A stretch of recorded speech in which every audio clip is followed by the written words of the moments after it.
am. I'm Melissa. And welcome. Welcome to Melanin Stories Matters. And we are really very excited to have everyone here. If you've heard me tell you this before, I'm going to tell you it again. We are going to hear from 7 really amazing storytellers tonight, as you can see up here on our screen. And they are all people of color and Indigenous and Black. And the whole point is that we want to hear these stories. We want to hear these stories. And we're going to start with the fact that I'm the white elephant in the room, right? But I have melanin. I do. And it's just a little bit less. But as I've been watching the news, like with everybody else, I've been just outraged seeing like how the judgment of our melanin and our skin color is so, it's so judgmental, and it has been violent and full of hate and arrogance and control. And we can be better than that. We can step into each other's shoes and realize that we're all walking this planet together at the same time. So why don't we celebrate who we are and what we are? Because we all have stories. And when we listen to other people's stories, we actually we're getting inside their shoes and getting a new perspective. And so I hope tonight when you're hearing these stories that your heart changes a little bit. It opens up even a little bit more. We're so grateful that you're here. So just by the fact that you are here shows you probably have a pretty open heart. In our last show, we saw Abby Echenezer say something. She did a piece called Are We at War? And she said, I witnessed a blue death knee pressing upon a begging black neck. And it was at that moment where I thought, like, oh my God, there's a rip that's happening in the consciousness, because we've seen the explosion of people needing to express how that some racist cops and white supremacists do not have a place here. And so as we tear that rip open together, let's get there, because on the other side, I think that we can have unity, diversity, celebration, and a oneness. So that's what we're going to be doing tonight with the sharing of these stories. So thank you again for coming. Couple housekeeping things, okay? So we have the chat bar, and that's where you can communicate to the storytellers and say, God, that was great. Thank you so much. Wow, you really moved me, whatever you're thinking. Please use it, because it means a lot to the storytellers, because we don't have a theater world anymore. This is it. Like, I hear nothing other than myself talking. But that chat bar brings us back to being connected. And only kind comments. If you're a troll, we will bounce you out of here faster than a White House aide, okay? We don't have any room for that. All right. This is also a show of giving. And so your ticket went to moveon.org, because voting matters. You know, we are looking at tonight as our virtual rally to vote, our virtual living room activism, and our virtual living room protests. And so moveon.org does an amazing job at helping us get petitions signed and whatnot. So your ticket all went to them. But there's also many organizations that are in the hearts of each one of our storytellers, and they will have their own individual. And if you could open up, maybe think about, I don't know, $3 times 7, that's $21. If each organization got a little something, that adds up to a lot. And so that would be really wonderful. So you'll see some slides coming up that will highlight who they're supporting and links for you to be able to donate there. All right. And then the final way is that we're a grassroots organization. This is our second show, and being able to tip my wonderful storytellers would just be wonderful. So we do have a tip jar that we're going to see, and all of that money will go to the storytellers to thank them for their weeks of work that they've been applying their energies towards. It will say, when you go to the link, it will say Story Fruition. That's my core company. So I'm a storytelling coach for executives, but all of that money that comes in tonight will go into the tip jar and go completely to the storytellers. So I just wanted to explain that. All right. So with that, I think we're ready to start. All right. So we have on our first storyteller, let's see, we have coming from Austin, Texas, we have Christopher Starr, and he's going to share with us a story about a pilgrimage that he had done with a whole bunch of middle school kids. And with this story, we call this The Cost of My Vote. Give it up for Chris. Thank you. Thank you, Melissa. When I was in college, I decided I wanted to be a teacher. As part of the program, my professor, Colleen, had me and another white female student, Haleh, chaperone a group of 4th, 5th, and 6th graders from a local charter school on a civil rights tour. Over spring break, we were going to go from St. Paul, Minnesota to Little Rock, Arkansas, Selma and Montgomery, Alabama. We were going to go to Huntsville, Mobile, Birmingham, Jackson, Atlanta, Memphis. If something significant happened in the civil rights movement, that's where we were going. I grew up in the Twin Cities. Life for people of color, for Black people in particular, is very different above the Mason-Dixon line than below it. Race and racism are two different things in these parts of the United States, and I was, and still kind of am, scared of the South. Every single place we were going was terrifying to me. I was quaking in my actual boots at the idea of going to Mississippi. You ever see Mississippi burning? Yeah, you'd be scared too. Not only that, now I'm responsible for a bunch of kids. Terrified. Our first stop was Central High School in Little Rock, Arkansas, one of the first schools to integrate after the Brown versus Board of Education desegregation decision. Central was huge. It was closed for spring break, and even empty, it was frightening. Our voices were small and echoing down the halls. I couldn't imagine going to this place with hundreds of screaming parents, peers, state troopers telling me I didn't belong. We met Elizabeth Eckford, one of the Little Rock Nine, and she's a small, round woman with a close-cropped afro, and when she spoke, her voice was small, like a child's. She didn't sound like someone who changed history so I could go to school with anyone. She sounded like a 15-year-old girl who had been traumatized, who'd been intimidated and yelled at and spit on and ushered by the National Guard just for wanting to go to school. The truth is, I don't remember what she said at all.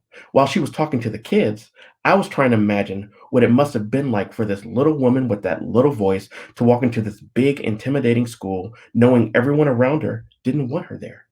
She's also stronger than me. She did something I took for granted. My life is different as a result. We went to the National Voting Rights Museum and Institute in Selma next. And this building looks like a church, more like a church than a museum. And I remember thinking, this is the National Voting Rights Museum? How come nobody cares about it? So we go in and we sit down in this little room and it has a TV playing. And on the TV was black and white footage of a march that turned into a riot. It was part of the Eyes on the Prize, a PBS documentary on the civil rights movement that I used to watch in February's in high school for Black History Month. Our hosts are two sisters, Joanne and Linda Bland, and these ladies are committed to registering people to vote. Committed. They begin to tell us about Bloody Sunday. Bloody Sunday was the first attempt at the march from Selma to Montgomery. When the marchers attempted to cross the Edmund Pettus Bridge, they were met with state troopers, horses, and batons. People were tear gassed, trampled with horses, beaten and arrested while the whole world watched. John Lewis is famous for his injuries on Bloody Sunday. Ava DuVernay won an Oscar for her movie about it. The Bland sisters were 11 and 14 when they participated in Bloody Sunday. They're the same age as the kids that I'm chaperoning. And I can see them getting beaten on TV. Linda stops her talk, and she pulls her lip, and she shows me her teeth. And the top ones are missing on the left side. And I asked her, why don't you get them fixed? And she tells me, this is like my badge of courage. They knocked them out, and it's a reminder why I do what I do. I ain't ever getting them fixed. Here. And she grabs my hand and places it on top of her head. You can still feel where they hit me with that billy club. Feel it. And I do. And I can. We walk over the Edmund Pettus Bridge, singing and holding hands, and it was one of the hardest things I have ever done. I imagined the police on the other side of that rise, waiting. I still imagine it now, when I walk in my neighborhood, when I walk my dog, when I go places I have never been, waiting, terrified on what is on the other side of that rise. Of all the places on this tour, Birmingham was the scariest for me. Everything you've ever seen about the civil rights movement, the sit-ins, the fire hoses, the dogs, the church bombings, these things all happened in Birmingham. One of the things you have to know about Birmingham is that during the civil rights movement, the city was comfortable targeting children. 16th Street Baptist Church, where those 4 little girls were murdered in a bombing, That happened here in Birmingham. This is not a place I thought I would ever be, and I was pleasantly surprised. Birmingham, Alabama has decided to be honest. They lean into their history, they embrace it, and they endeavor to do better. Downtown, there is the rebuilt 16th Street Baptist Church, and across the street from that is the Birmingham Civil Rights Institute, and on another corner is Kelly Ingram Park, a place of revolution and reconciliation. The park is broken into quadrants with a concrete path making the cross. And there's a circular path that surrounds the cross, and if you look down at it from the top, the park would look like a compass. And if you walk on a circular path, you're walking through these big black metal sculptures that recreate in real life size the truth of the civil rights movement. I walked through the first, and it has two children turned against a black wall, and on the other side of the path is a fire hose, which works, spraying water against them. The next one shows two children standing on a plaque that reads, "I ain't afraid," and on the other side of the path are jail cell bars. The third features these two big, thick, ominous black walls, and they line both sides of the path. And jumping from these walls are three police dogs. No matter how tall you are, a dog is leaping in your face, its fangs bared. I couldn't walk through that sculpture.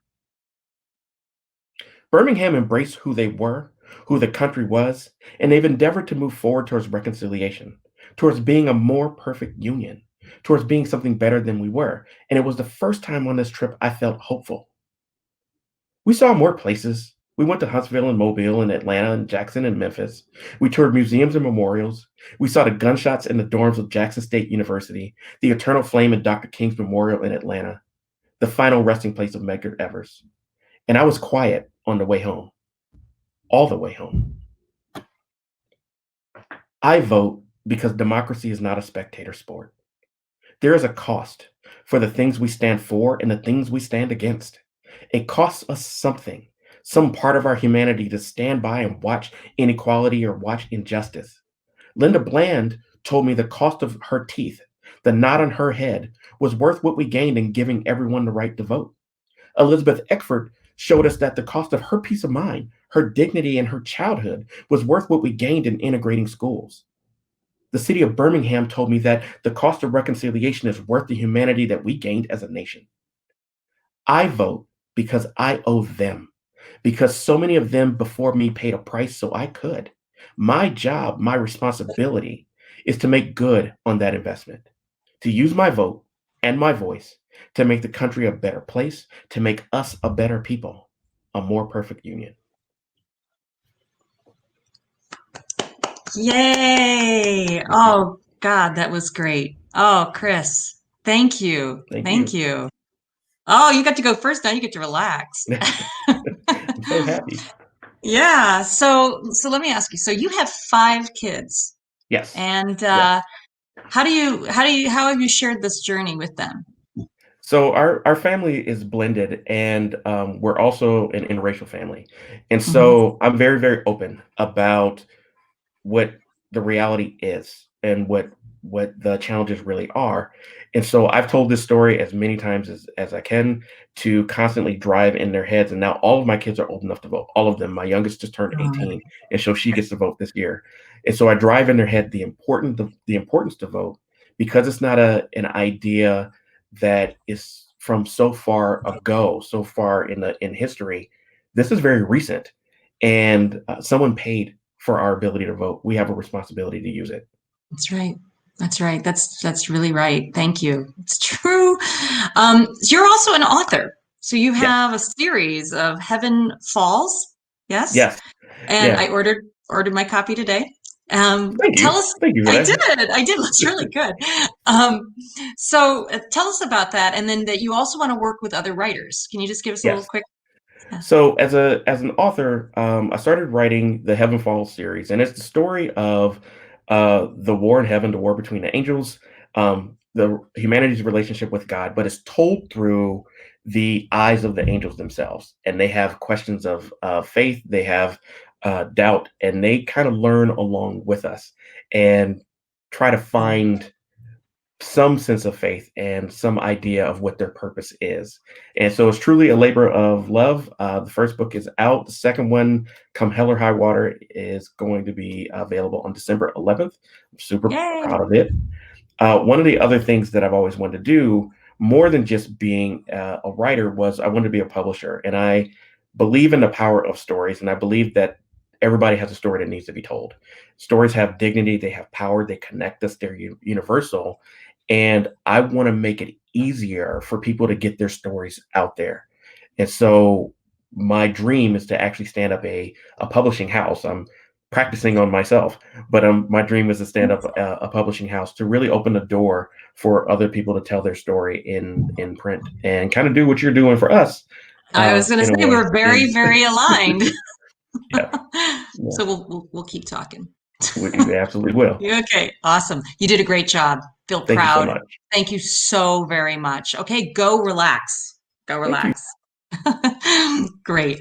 All right. So that was Chris Starr. Okay. Our next storyteller is Dawn Manuelito, and she's coming from Arizona. And Dawn is a highly educated health and wellness and medicine healer, especially concerned with gut health, as she has shared with me. Dawn is Dene and Apache Native American Indigenous woman. And she has a very rich family heritage in that her grandfather, I learned, was one of the code talkers, as well as was in the boarding house tragic situations, which are in part of the untaught Native American history. So in our next show, Dawn will be sharing more of those stories with us. But she's also sixth generation grandchild of Chief Manuelito, who signed the treaties with the government. So she's an activist, she's a healer, and she is going to be sharing with us her story that is called Treaties on the Table. Bring it, Dawn. Thank you.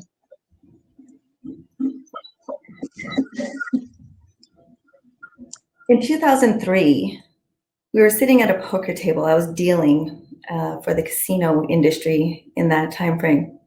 And so we were dealing at a high limits table, and I'm sitting there. As I'm sitting at the high limits table, dealing to all of our regular players, betting anywhere from $100 to $300 a hand, a bet.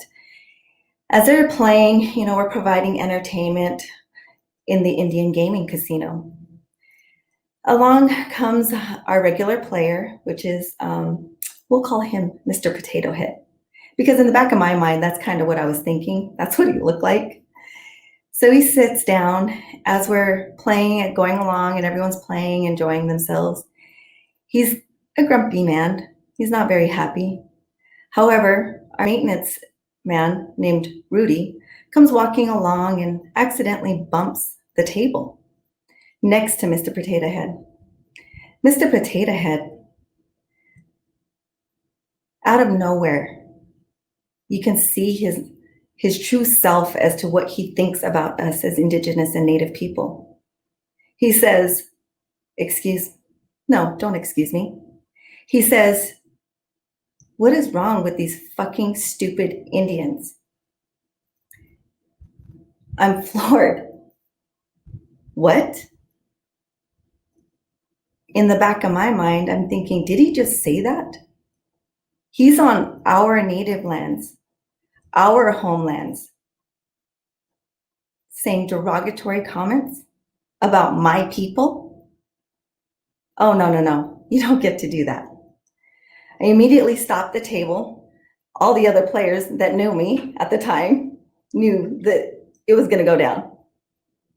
I sat there and I told the floor supervisor to come over, told him that he needs to leave. And they asked why, and I repeated what he had said and let him know that, by the way, not all of us are stupid fucking Indians. At that moment, I was livid. I was enraged because our people and our ancestors have fought so hard to keep what little we have left from all the broken treaties of the federal government. So in that moment, it was just fueling flames.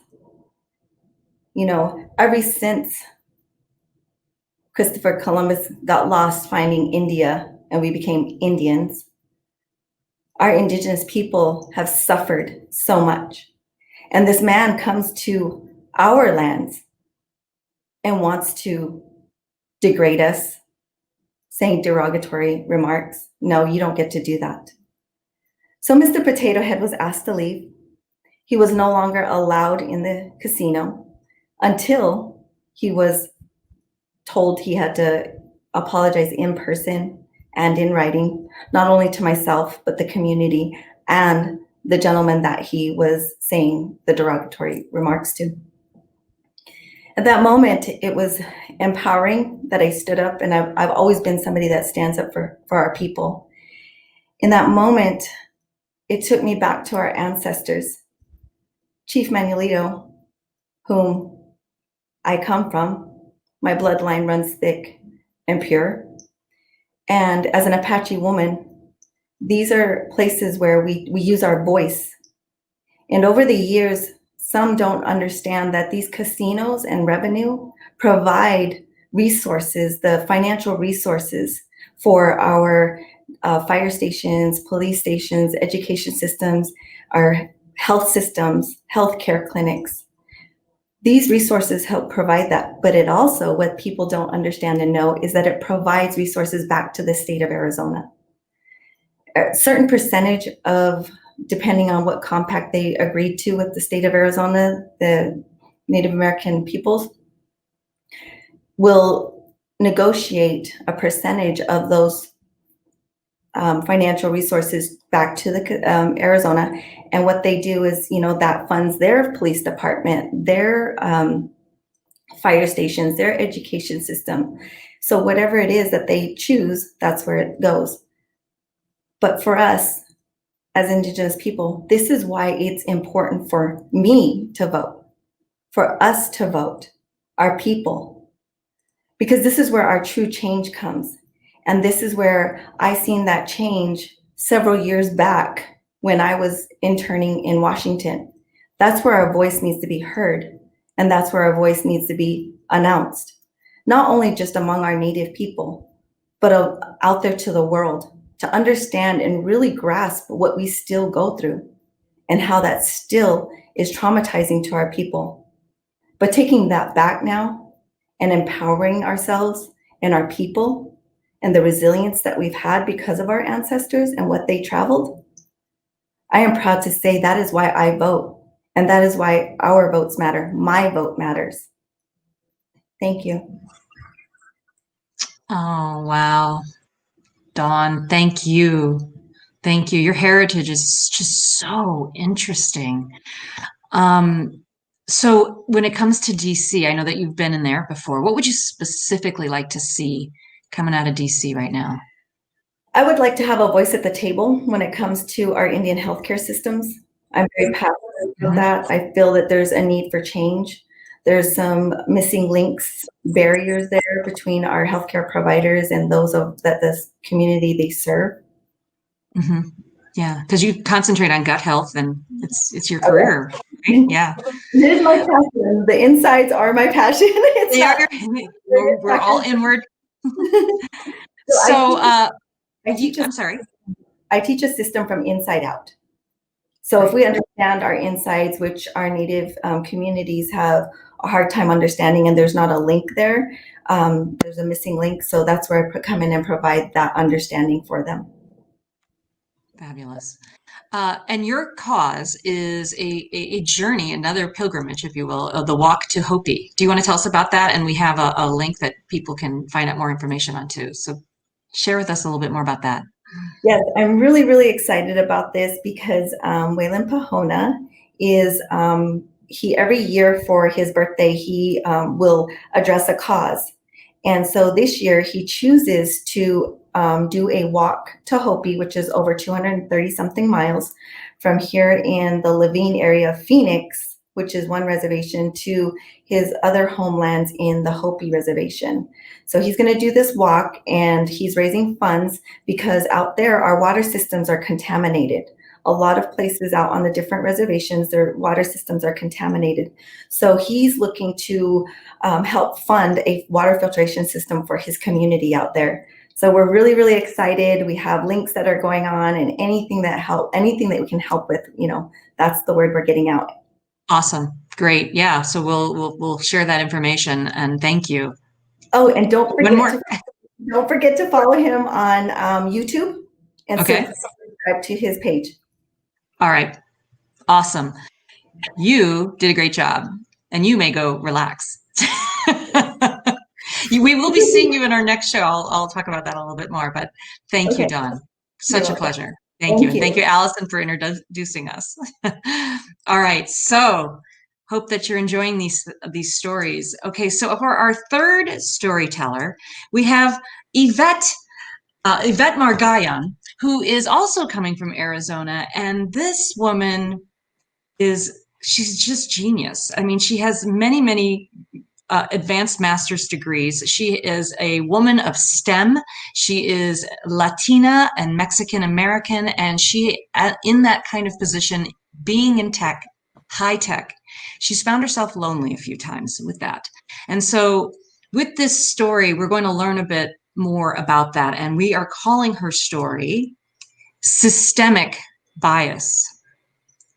Yvette Marie Margayan. Thank you so much. Throughout my life, my family expected me to excel at pretty much everything because they believed in me. But the rest of the world didn't exactly see it this way. I'm a girl who doesn't fit the stereotype of a tech nerd, whatever that means. I'm 22 years old, in my last semester of college, presenting my research at the NASA Space Grant Symposium. I was recruited for the NASA program after finishing a rigorous Wall Street internship. As I stood before the directors, mostly white men, and presented my findings on the importance of diversity in STEM, I held back my tears. Black and brown students didn't think they were NASA material. And that's why they didn't apply for internships there. Native Americans didn't apply. Women did not apply. They didn't think that they were good enough because they weren't targeted in NASA's marketing. They also didn't want to be alone, and neither did I. I was excited to serve as an intern lead at the NASA Space Grant program, but my enthusiasm grew dim as I realized I'd been alone in grad school.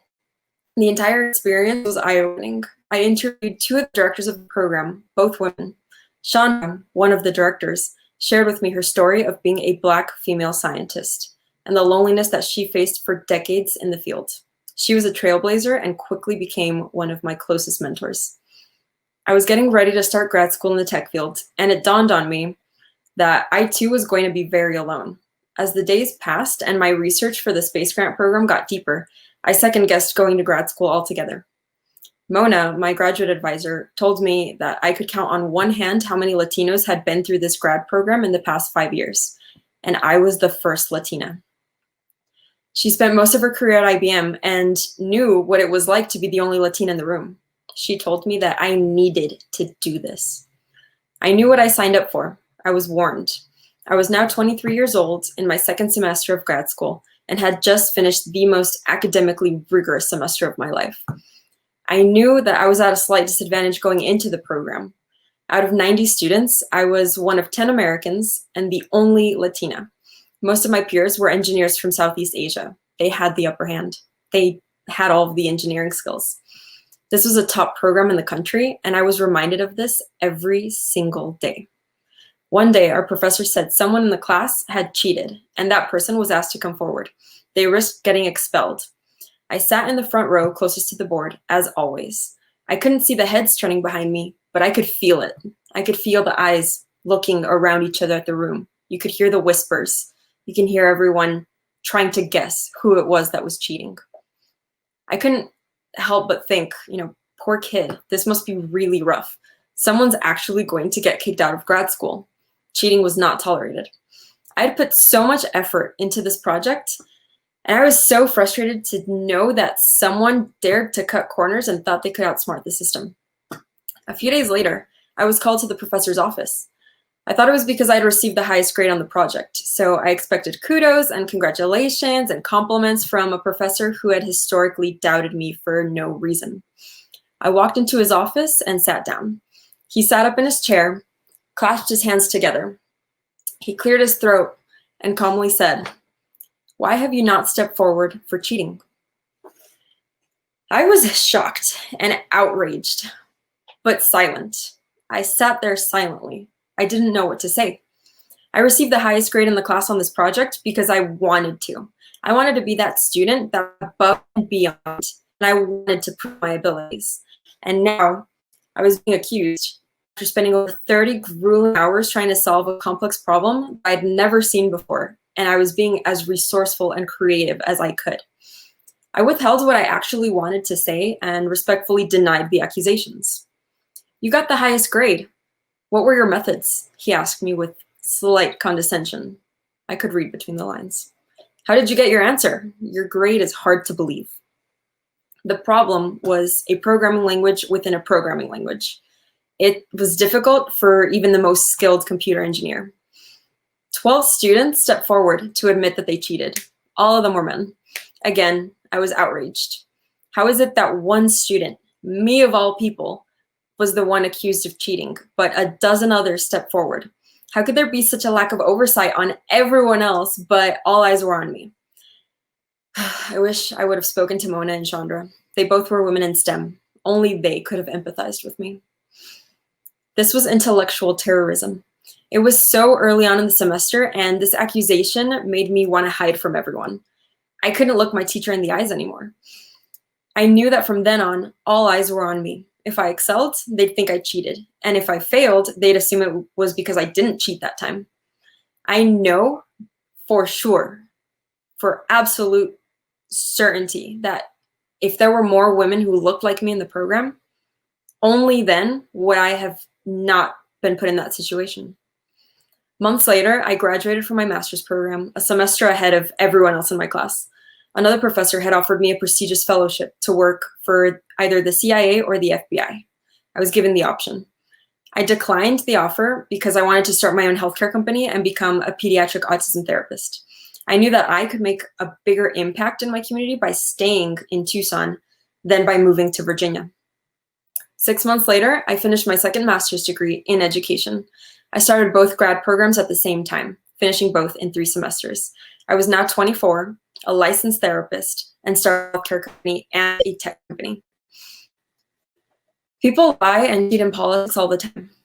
In my home state of Arizona, we will get to vote to legalize recreational marijuana and increase funding for education. The opponents of both have littered the city with dishonesty. Their signs are everywhere, full of lies. The truth of the matter is that Latinos are disproportionately targeted and stopped by police on suspicion of drug possession, yet are statistically the least likely to carry drugs in their vehicles.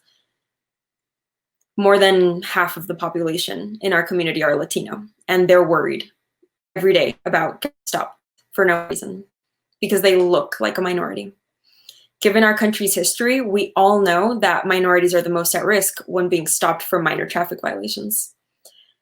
The other big ticket item is education. Education has been underfunded for more than a decade in Arizona, and we continue to rank 49th nationally. Financial literacy and financial freedom are 2 topics that are near and dear to me. By being a business owner, I'm able to openly speak out about the injustices I see in our country without fear of losing my job. I can't be fired because I own the place, but not everyone is as lucky. Many live in fear of retribution for speaking out against injustice. This is why I advocate so strongly for people to be entrepreneurs, to start their own businesses, because you can't get fired from what's yours. I vote because it matters, because I've been accused of dishonesty because I didn't fit a stereotype of someone who should excel. And I know that people everywhere are being accused of crimes that they didn't commit.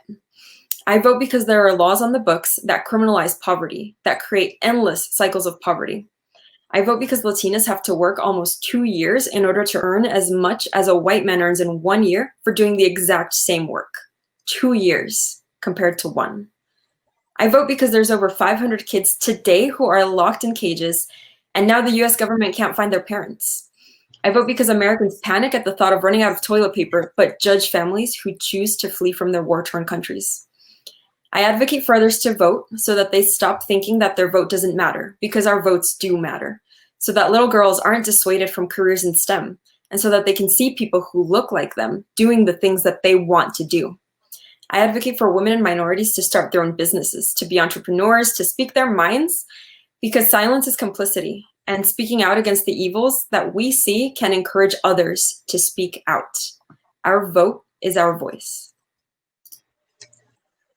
Oh, wow. You are a very empowering woman. I agree so much on being an entrepreneur. Go entrepreneurs. But and that loneliness in tech. So every time I've heard you tell the story, my blood boils when you are accused of the cheating. So yeah.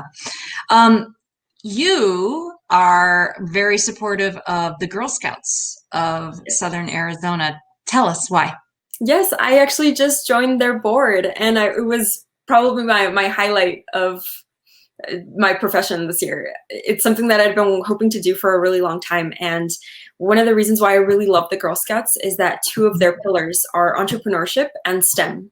So the girls are encouraged to be entrepreneurial. You know, some people just see it as selling cookies, but really they're building social skills.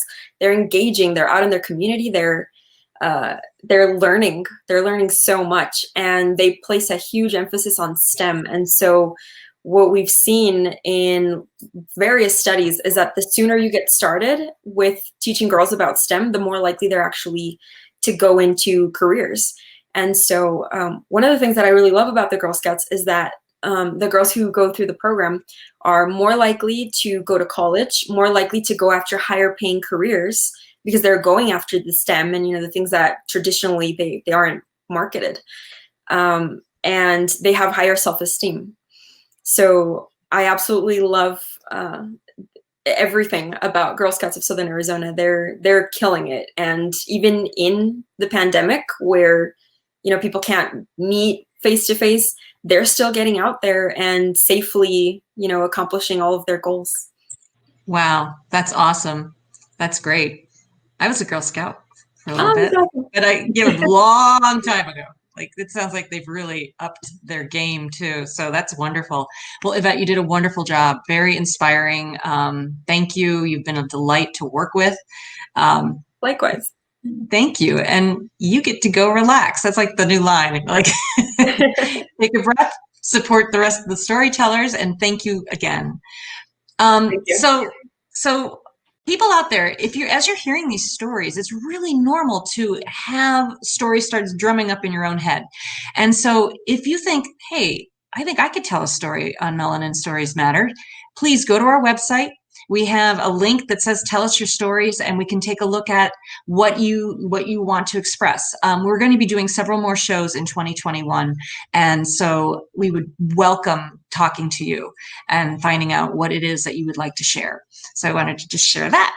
Okay, thanks. All right, our fourth storyteller, and then we're going to take a quick break after this storyteller, just for people to, you know, stretch and get a refreshment of drinks or whatever. But this is our fourth teller for the first half of the show. And this gentleman is Nathaniel Viets Van Leer, and he is born and bred in Chicago. And let me get, there he is. There you are. And he is going to share a story that, it really got my heart. And it's tied directly to the work he does every day, helping young men who have been incarcerated get a second chance. And in this story, though, we have called it Cutting It Close. So please welcome Nathaniel. I was born and raised in the north side of Chicago. Single parent family, low income household, multiple kids in the family, and also in a neighborhood that you couldn't go outside safely. But that's just Chicago. Every person of color I knew was going through it. In fact, we have a phrase saying, the struggle is real, just to kind of all solidify with the idea that we're all going through it. However, I learned later in my career that there's different levels to the struggle. I went into youth case management because I wanted to make a difference. I knew the system. I had grown up in Chicago, and so I wanted to give back to young men who needed that support. Little did I know that almost the entire job is case notes. I spent hours upon hours typing notes in the computer instead of working with a youth population that I valued. That's why when any young person came through the door, it was just a breath of fresh air. And one of those young people was Jay. Jay is an amazing personality. He's tall, lanky, but kind of fit, maybe like 6'3", big eyes, slow way of talking, and he just oozed optimism and had a huge, bright smile across his face whenever he walked in the door. So I was always excited to see him. So I was typing away in my case notes one day, and I see his frame out the corner of my eye, and I immediately turned to him to smile, but something's off. He's not standing up straight. There was no, "What up, Nate? How you doing?" It was just looking down at the ground, shoulders hunched. I kind of guided him to our small little case management chair in the middle of our crowded office, and he sat down, and I waited for him to talk. And then he said, "Today I got arrested, Nate." And it was all of a sudden like the air got sucked out of the room. A lot of young people get arrested. That's pretty normal in the city. But for Jay, it had a whole nother level of baggage to it. In fact, when I had first met him, about 6 months after meeting him, Jay got arrested when he was a teenager. He and a friend went to a school and did what, stole what a lot of teens steal, which is devices and candy. He stole a TV and a bag of candy. They brought it back to his house. He immediately felt guilty. So he took the stuff back and he returned it and went along his way. Sure enough, later that night, the cops came knocking at his door. And when they asked him where he had been, he did what we teach a lot of young people, especially in white communities, to do. Be accountable. Tell the truth. Be honest with your mistakes.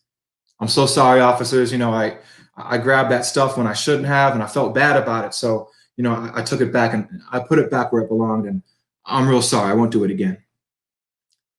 I want to say the officers wagged their finger at him and said, "Hey, I hope you learned your lesson." And then they walked along their way. Instead, they put Jay in cuffs.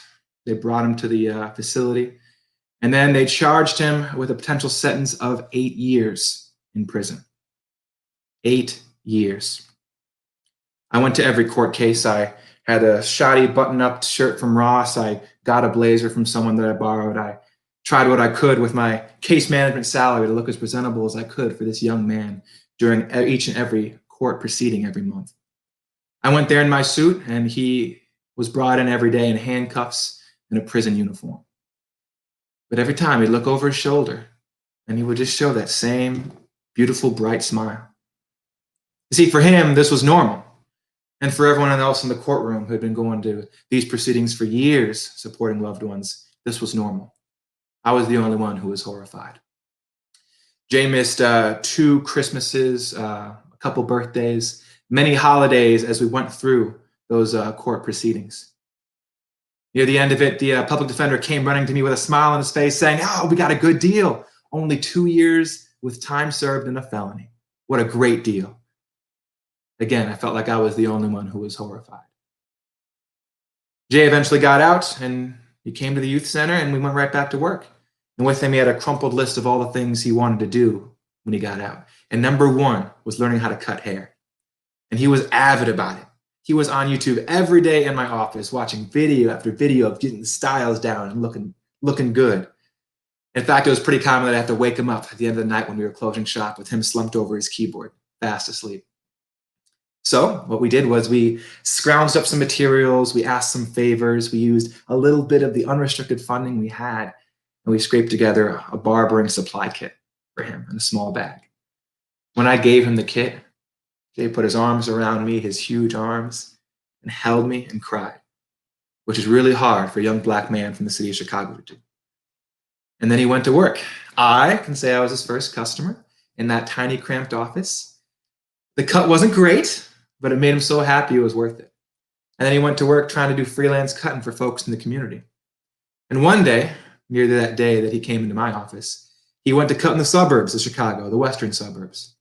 He went to a client's house, cut his hair there. The client looked good. He got a huge tip, and he was beaming walking down the boulevard. But that boulevard was different than the city streets. See, it had nice houses lying on both sides, nice cars in the driveway, and people suspicious of folks who didn't look like they belonged. Within 3 minutes of him walking down the block, the cops pulled up on him. They illegally searched him, and they said someone had called saying he was trying to break into people's cars on that street. And when they grabbed the barbershop supplies, they said, "Oh, you're using these supplies to break in the windows." And then they went to held Jay in the space for up to 12 hours illegally, of course.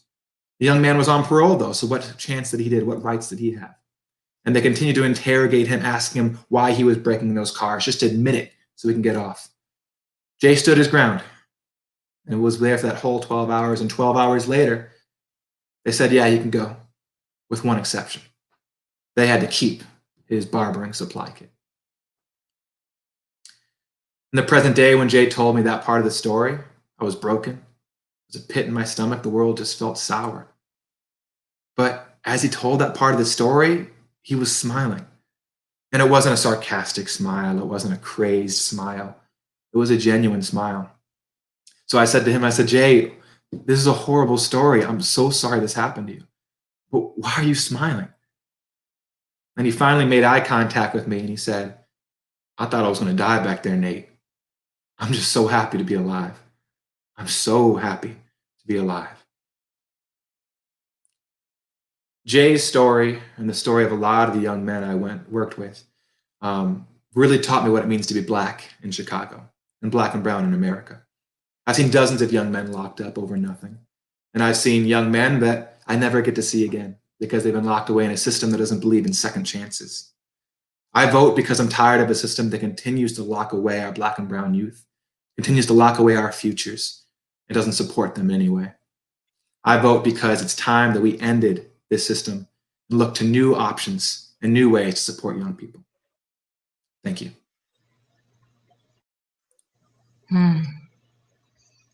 Thank you. Wow. You know, as a storyteller, Nate, one of the things I love about your work is your dialogue scenes. You just step right into them, and I can see you and the other character within your scenes, and it's just technically just really, really great. And all of the men that you work with are clearly very lucky to have you walk into their life, because your heart is so there. So tell us about, the organization that we're asking if everyone could open up their givingness to the charities. Yours is My Block, My Hood, Yeah, My you got City. it. I got it. Yeah, it makes sense. So I like it. Tell us about it. For sure. So a lot of the youth work I do now with My Block, My Hood, My City is working with young people who've really never left their block, never left their neighborhood, never explored the lake of Chicago or anything like that. And so what we do is we try to expose them to new opportunities and really act to kind of interrupt trauma, and also work with a lot of young people who might be about to drop out of school, about to get caught up in stuff, and really show them some new options. So it's like self-esteem building and showing them that the world can be bigger and friendlier than what they know. Yeah, and just really taking them on great field trips too, just enjoying life. Yeah. It's not for me to have. I just have fun most of the time. Yeah, you were on a boat one time. We were like, what are you doing? You're like, I got the guys. On a boat, it's another day. I like your job. That's great. No, you did a wonderful job. So please, if you all are can hope or can give to his organization, you can see that they're doing the great work to help people that not everyone thinks about, and we should be. And so thank you. All right, go relax. All right, we're going to take just a 5-minute break, everybody. We're going to play some nice music. We're going to play some promos so that you can see our next coming show. Go and do what you need to do for 5 minutes. Stretch, get a drink, get a refreshment, feed your dog. We will be right back, but you don't want to miss the second half. We have 3 more incredible storytellers, including the CEO of Big Brother, Big Sister of Miami will be speaking. His name is Gail Nelson, as well as Lee Gao, who is on the front lines of COVID as a registered bedside nurse. And then we also have the famous, wonderful Ray Christian, Dr. Ray Christian, who will be closing out the show tonight. So please come back refreshed, and thank you so much for your time so far.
Okay, now we're back and you can hear me. We hope you're feeling refreshed and back with us. We have 3 more fabulous storytellers to share with you tonight. So I'm really enjoying this night. And again, if you are thinking you have a story, go to our site, talk to us. Let's see what we can explore together. And thank you again for being here. So our next storyteller is coming all the way from, I'm in Seattle, so he's as far as he could possibly be to me. So he's in Miami, Florida, and he is the CEO of Big Brother, Big Sister of Miami. And Gail Nelson has just been an absolute joy to work with. He's had a very busy week, but he has made it all the way through these the needs that we had to get his story in, and he's just been great. And so this next story is very heartfelt, and we're calling it Flagged. Feeling lost at the gate and emotional with Dad. So please, everyone, give it up for Gail Nelson. I'm 18 years old, and I'm standing in the biggest airport I've ever seen in my life. San Francisco International Airport. SFO, feeling nervous, anxious, angry, and lonely. I asked myself, why am I here? The response, to meet him, my dad. As I begin this journey, I look around at every Black man in that airport. So here we go. Is that him? Oh, I hope that's not him. And then boom, there he is. It was like looking in the mirror. My dad. The Nelson name on his chest, on his work vest to represent his company, made me feel good. The family name. And then he said, son. That felt good. For the first time, from the man that I wanted to hear those words from the most, son. And then he said, call me dad. No, not so fast. You haven't earned that. And this journey of reconciliation begins. I get in my rental car from the airport. I follow my dad to his apartment. And we pull into the parking lot. And I'm cut off by a sports car. And then another sports car. And then all of a sudden, I see two men running at my car.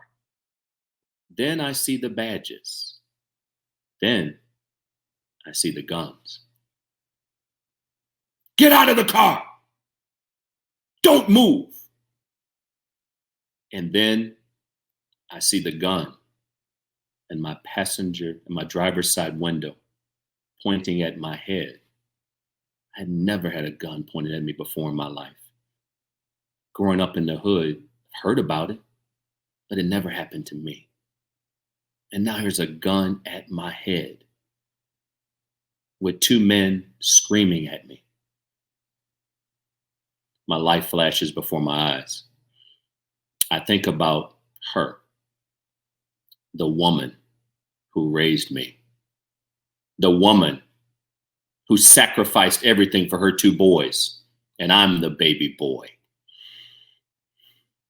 I think about all that she has done.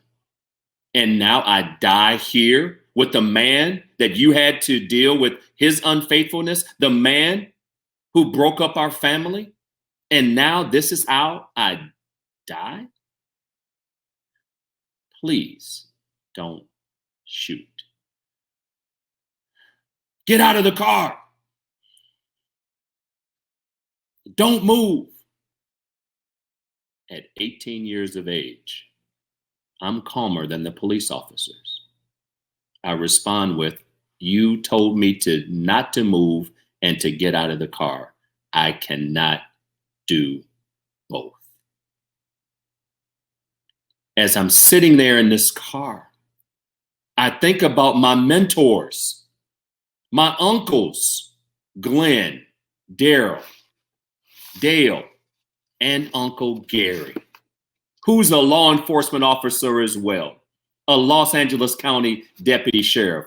I need Gary right now, who's in the same state where I'm about to die. They tell me to open the door. I slowly, methodically crack the door. The door is pulled, and so am I. I'm on the trunk, arms spread, legs spread. Trunk's opened. My suitcase is searched. Nothing is found. But I look and see my dad in the same position that I'm in on his vehicle. And I yell, that's my dad. And he yells, that's my son. Kind of ironic, isn't it? What a family reunion this is. And then something I will never forget until the day I die. The officer taps me on the back and says, at least you are safe tonight. No apology, no explanation. What did I do? And then, vroom, they're off. They're gone. I stand in disbelief looking at my dad. We walk into his apartment. I think about, do I call her? Do I call my mom and tell her, your baby boy almost died tonight, right next to the man who broke your heart, broke up our family, and the man you divorced when I was yet but 2 years of age? Do I make that call? No. But I'm so thankful to be alive as a Black man.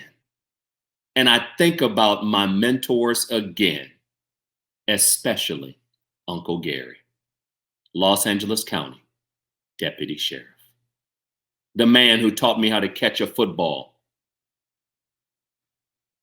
the man who taught me how to respect women and all humanity and to respect authority.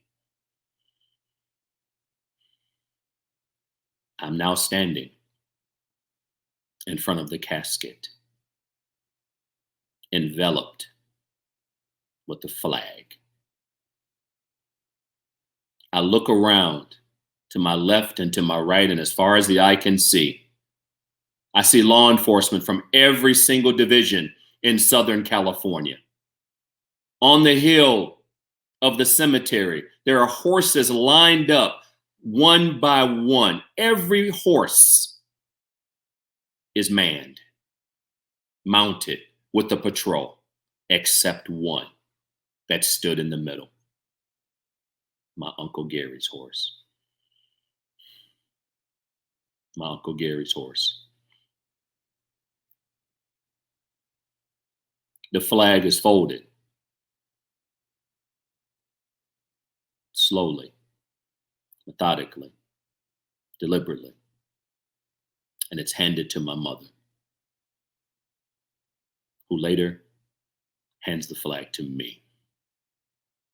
And now that flag sits in my office every day as I lead Big Brothers, Big Sisters of Miami.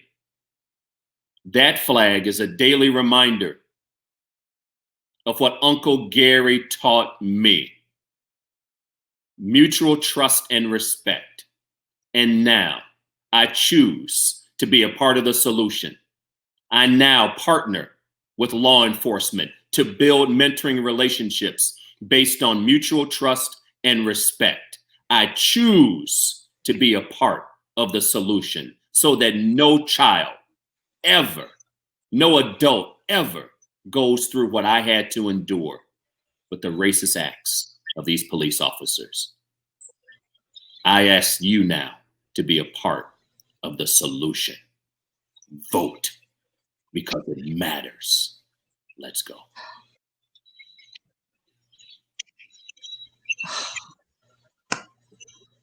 Whew. Gail, wow. That was brilliant picture painting. Kind of got me a little bit. You know, How you it's doing? one thing to talk about it with you, Melissa, and you've been wonderful to work Yeah. with. It's another thing to just reflect. So thank you for just all you've done and for this opportunity. Oh, no, my friend, it's you. I mean, I could see you. I could see you in it. You were in it, and I'm sure the audience could feel that too. So it's outrageous that happened. That they didn't apologize, and that you don't even know No. why they pulled you over. No explanation, no apology. Just at least you were safe tonight. So I guess what do? Thank you for putting the gun in my head and saying you're safe tonight. Okay, thanks for nothing. Yeah. But look at what you did, though. You took it, and Uncle Gary and you and your mentors, and now what you're doing every day. Tell us a little bit more about what you're doing every day under the Big Brother, Big Sister Miami organization. Well, it's a wonderful thing. I mean, as a Black man to lead an organization where the majority of the children we serve come from communities of color. Mhm. And I had a young lady look at me and look at a picture and say, he's not the leader of this organization. So one, I want to dispel the myths that our children of color can be anything they want to be. And so what we do is we serve about 3,100 youth annually in Miami-Dade County. And I've chosen, as I said, to partner with law enforcement and corporations to make sure we build those relationships, those mentoring relationships based on mutual trust and respect. Because Melissa, you know what? The respect goes both ways. And for me to stand against law enforcement is for me to stand against Uncle Gary. I stand against racism, period. And Right. Thank you for clarifying that, because I think that's very important. Yeah, spot on. So thank you. That was really just brilliant. And you get to go relax. Go breathe. You did a wonderful job. Thank you, Melissa. Really, really, really wonderful. All right. Okay.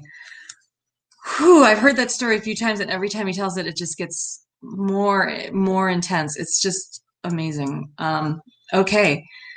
So our next storyteller is Lee Gao, and she is 8.5 years now, Lee, as a hospital bedside registered nurse.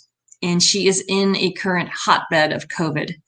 And I asked her, what that's like. And she shared something that was kind of funny. She said that there's an adage when someone leaves nursing or they retire. And that's that you've seen it, touched it, smelled it, heard it, and stepped in it. So I don't know. I thought that was probably very, very true.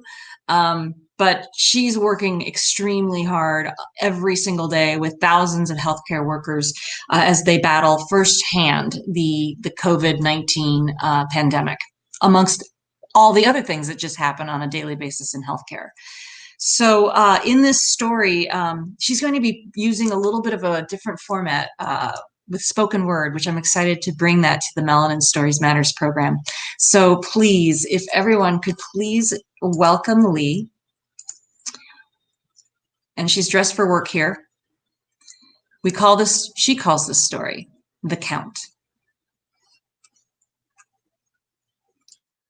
So, one of the hardest things you do as a nurse is coding a patient, meaning someone's heart or breathing stops, and you try to keep them from dying in front of you. But in the age of COVID, this all changed. Inspired by death during the first wave of the pandemic, and in the midst of a national reckoning on racial inequality, I wrote my experience and call it The Count. 1 and 2 and 3 and 4, 1 and 2 and 3 and 4.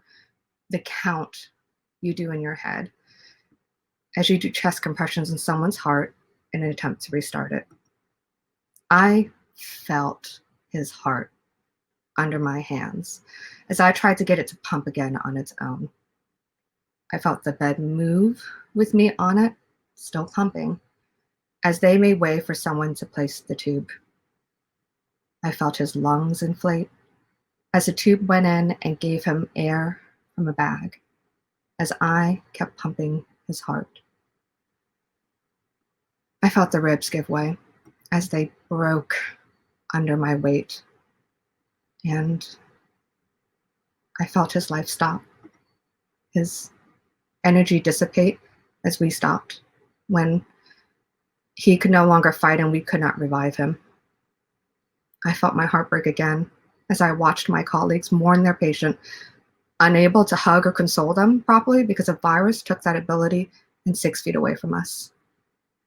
I watched masks become saturated with tears as we cried, and I felt my heart break again as I heard the family's wails ring through our halls, empty without visitors except for them, their cries reverberating and echoing in our own hearts. And I watched the callousness and disregard for another's life as the world burned from inequality. I watched as others care so little for human life, as I sat covered in tears mourning a patient I didn't know, a man I had never met until that very moment, but still mourned nevertheless, simply because he had been a fellow human being. I sat here and wondered, How am I supposed to keep doing this, keep feeling like this, when it will only happen more frequently and more regularly as a second wave hits? Lost life at every shift, multiple lives lost in a single shift. How does anyone prepare for that? Especially when it's your patient, someone you cared for, spoke with, looked after, when their family wasn't allowed to sit with them. How am I supposed to teach the next generation of nurses when it is a heartbreaking career to go into? So much heartache, knowing they will feel it one day and you cannot do anything to shield them from it. How do you keep going, keep fighting to stave off heartbreak when you watch others care so little for life, who prioritize haircuts over humans, property over people, and monuments of yore over people of the present? This world we have built to care so little for others is not the world I want.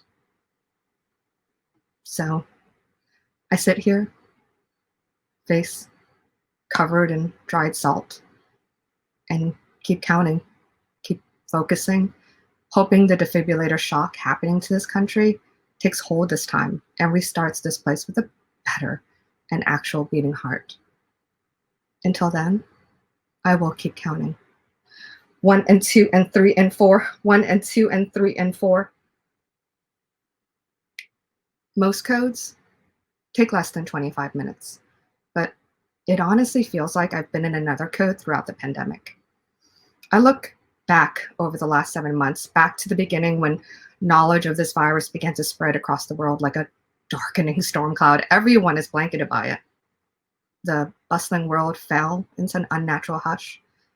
Some rushed to the front lines to contribute their energy and expertise to help confront the threat, while others rushed to the stores to empty the shelves.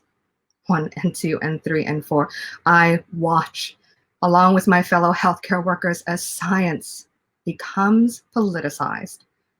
We underestimated people's desire to remain ignorant and selfish, to believe comforting lies over facts. A wave of anti-intellectualism sweeps over the nation, and scientific truths and empirical facts become matters of debate or belief. 1 and 2 and 3 and 4, I watch as the phrase, "I can't breathe," take on new meaning in this era of pandemic. I watch millions take to the streets and fight for the right to say that their lives matter too. We know that racism is a public health issue and that the systemic inequality is now playing out as higher mortality rates for people of color. Inequality compounding injustice. 1 and 2 and 3 and 4, I watch as people fight wearing masks, defy lockdowns, to gather for parties and rallies, protested healthcare recommendations, got sick, but still expected us to care for them. Being called a hero becomes uncomfortable. Don't call us heroes while you make our job harder. Your praise rings hollow when you won't do the basics to protect yourself and those around you. You begin to realize people are willing to let you and your colleagues die, taking care of the infected because they simply didn't want to be inconvenienced. They call us essential, but they don't listen to us. As a healthcare worker, you begin to question your career choices. 1 and 2 and 3 and 4, I see people run away from me as I am seen as other, a virus carrier, based on my looks. Being told by patients I need to get on a boat and go back to where I came from, even though I was born and raised near the nation's capital, current home to a person who's putting that fear into them with racist names like Chinese virus and Kung flu. 1 and 2 and 3 and 4, I watch as over 1,000 fellow healthcare workers die because they decided to care for someone with the virus, because they did their job without accessibility to proper PPE or safe policies. I also watch as others succumb to the PTSD of being in this fight, having to see so much death all the time, and some take their own lives because the mental strain was too much. 1 and 2 and 3 and 4, healthcare workers joined up to be in service of others, but we didn't join the armed services. When we became nurses and doctors, we didn't think we'd die while doing our jobs. No one goes to work wanting to die, always wondering in the back of my mind, am I next? 1 and 2 and 3 and 4, I see my coworkers have discussions on who should get their pets if they should get this sickness and die. Because talking about who should get your pets is a lot easier than talking about who should get your kids. 1 and 2 and 3 and 4, I watch in horror as 225,000 Americans die without any shred of remorse shown by those who are supposed to safeguard the public health, those who swore an oath to protect us. 1 and 2 and 3 and 4, I fear for the future. I imagine people thinking their voice doesn't matter, that their vote doesn't matter, so they silence themselves instead of shouting for change, for justice, for sanity.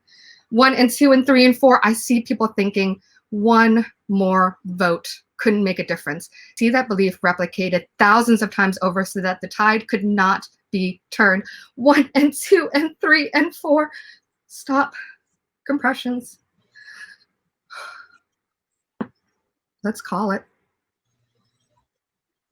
time of death.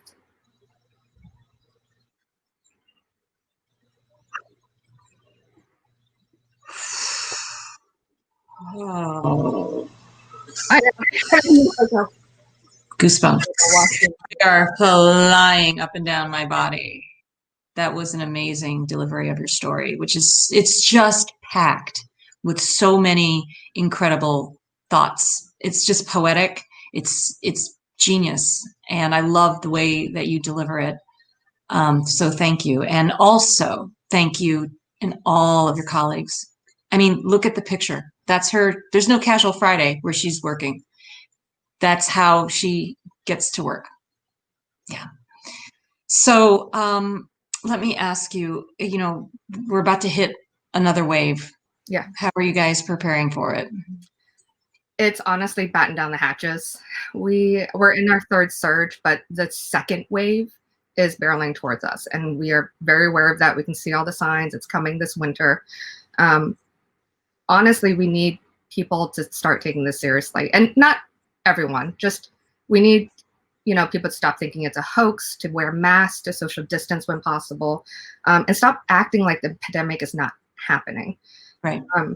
And honestly, I wanted to speak out about this because a lot of healthcare workers are really dealing with a lot of PTSD. And it doesn't matter how many years of experience you have, nothing, and I mean absolutely nothing prepares you or ever gets you used to the idea of, or having done, holding an iPad or an iPhone for a patient to say goodbye to their family virtually because they can't be at bedside. And healthcare workers are going to do that more frequently if they haven't already done that with the first wave. And that's the kind of thing that we're dealing with and we're seeing. I mean, we're the ones witnessing their last moments because of this pandemic.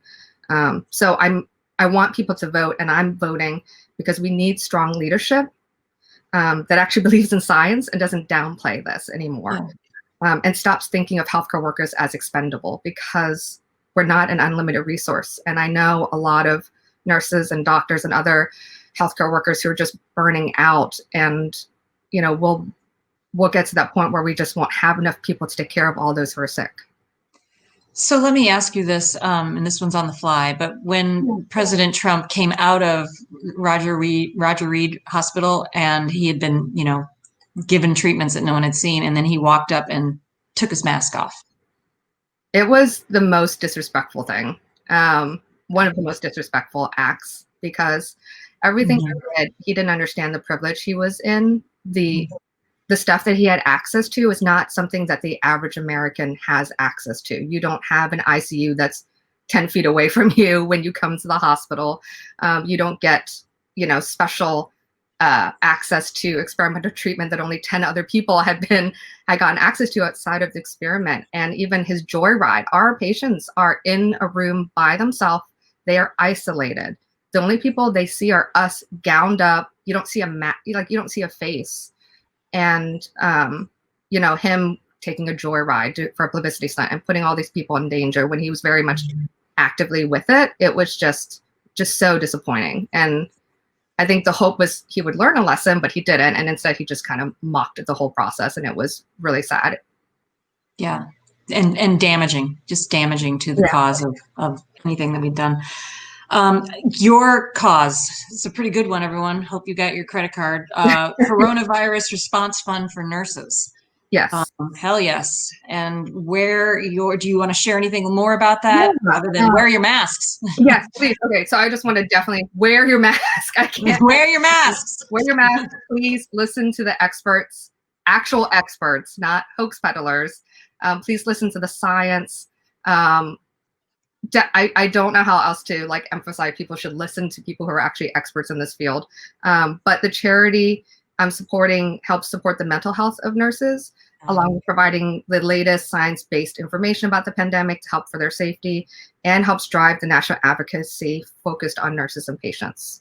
So it's definitely something that, you know, I encourage people to donate to and help out, because this is just something, you know, I teach as well. I'm a university professor, and just seeing the kind of strain it puts on nurses and doctors and all of our healthcare, our EVS people, the dietary, everybody who works in a hospital, it's a lot. And we need those kind of resources to help us kind of feel okay doing this and getting through the pandemic.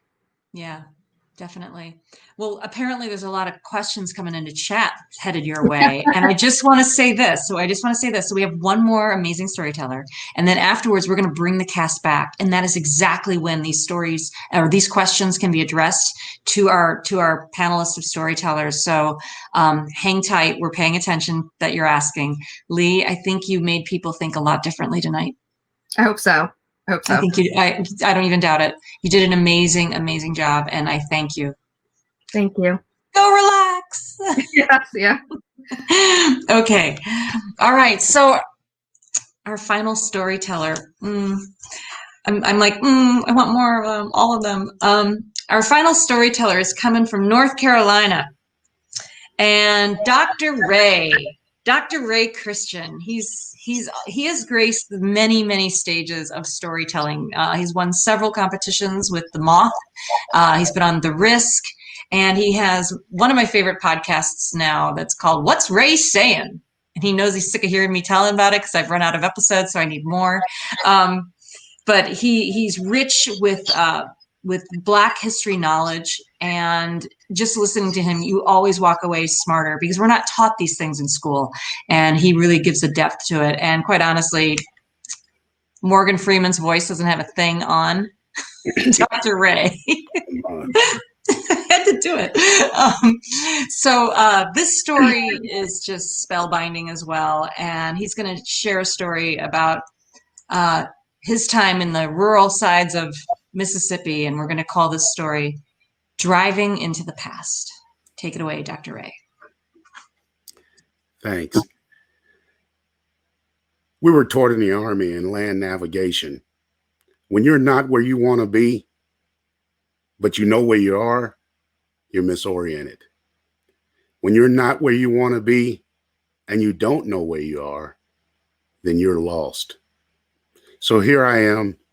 It's 1986. I'm driving through rural Mississippi.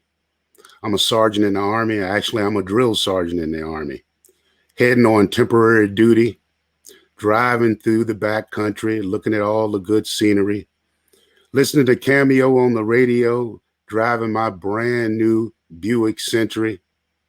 I see a lot of beautiful sights, but I also see a lot of poverty. And it makes me reflect on the fact that I've come a long way since then. But right now, I need to focus my attention on something else. And that's the fact that I'm almost on E, and the sun is starting to drop in the sky. It's getting dark, and I got to get some gas fast, because every place I've seen so far, it's been closed. So I got to think to myself, I'm going to head in a direction where I see the brightest lights in the sky. So that's what I do. I go off my regular path. I start heading in that direction. And finally, I come up to this wooden building. Looks like a small store. It's got one gas pump outside. Few trucks out there with flags on them. There's some flags on the building itself. I go inside the store. It ain't much of a store. There's not a lot of stuff in there for you to buy. There are about 15 white guys in there, and only one black guy in the store. And the black guy, this brother, He's in the center of this half circle of white guys, about 5. And whatever he's doing and whatever he's saying, they are just laughing and giggling and howling. And looking at him reminds me of my stepdaddy and men like him and men of his education, always bowing down to white people, always have to demean themselves, always feeling like it's their job to entertain white people. Like my stepdaddy, when he showed up at school to bring me my coat, wearing his old worker's clothes, smelling like chopped up wood, and basically just bowing down to the principal. I was embarrassed. Now, it had been payday in the Army, and back then we used to get paid in cash, and it wasn't uncommon for us to get half our money in small bills. So that day I had 50 crisp, brand new $1 bills in my wallet, smelling like new money. You could just smell the ink on it. Money is so crisp, you could get a paper cut. So I peeled up off a couple of dollars and I gave it to the guy to pay for my gas. I looked back and I just shook my head. I walk out to pay for my gas. And then the black guy, the brother from inside the store, he comes running out there and he's got the dollar in his hand and he's breathing kind of hard. And he says, "Hey man, where'd you get this money from?" And I'm immediately offended. And I go, "Where'd I get this money from? Dude, I have a damn job. I'm in the United States Army. I work for the government. Look at me, man. Look at the car that I'm driving. See this gold watch on my wrist? What do you mean, where did I get the money from?" He said, "Well, those guys inside, they really want to talk to you, man. You're going to have to go back inside." I don't know what this nonsense is, but I'm going to dismiss this and get out of here. So I follow the guy back inside the store.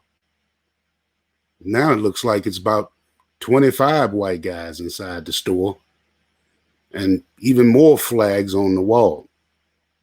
So the guy comes from behind the counter, and that circle of guys, they start getting a little bit tighter.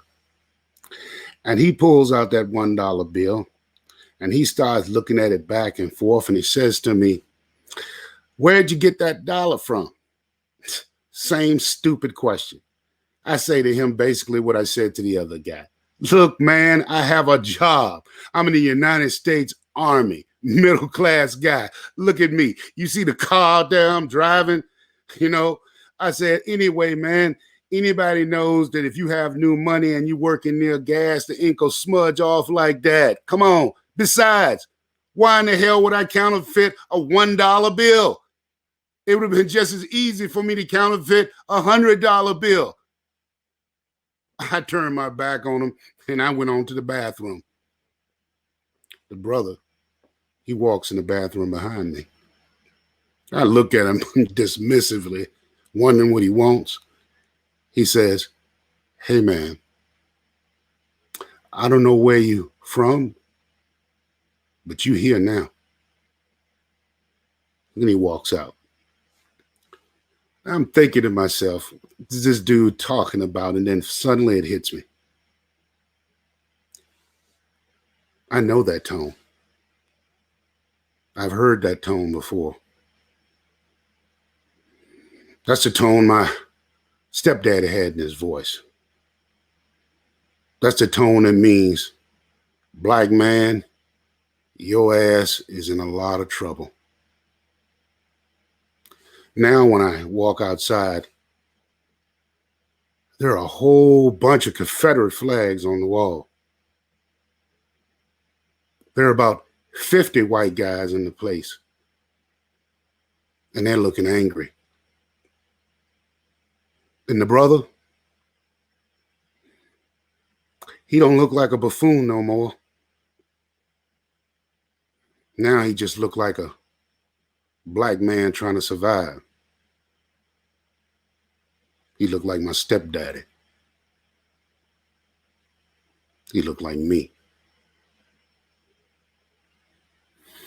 So now I sit down in that chair, and my chief interrogator, a portly guy, bad teeth. Any other day of the week, I'd look at a man like him and say I could snap his neck like it was a twig. But right now, I'm nobody. All that middle class talk, all this stuff about I had arrived, that I was part of the group now. No, because right now, right here, in this place, I was just another nigga. And so why this fool pressed me with dozens of questions, and I had to answer and laugh at his jokes and repeatedly say, yes, sir.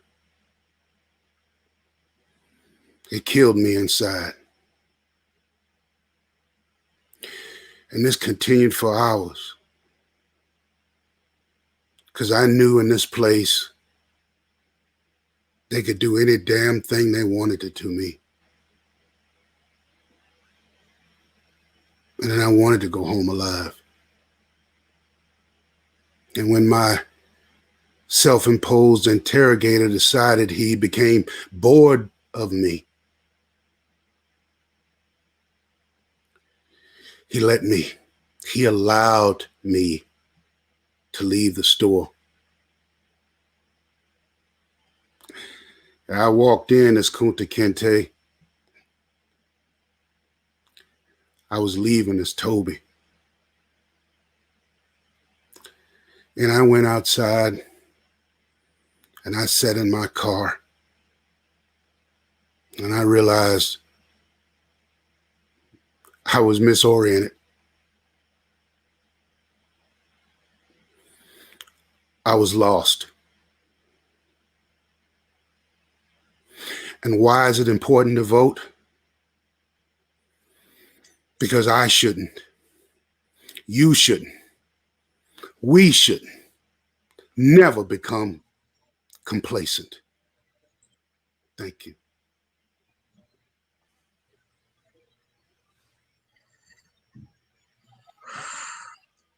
Oh, Dr. Ray.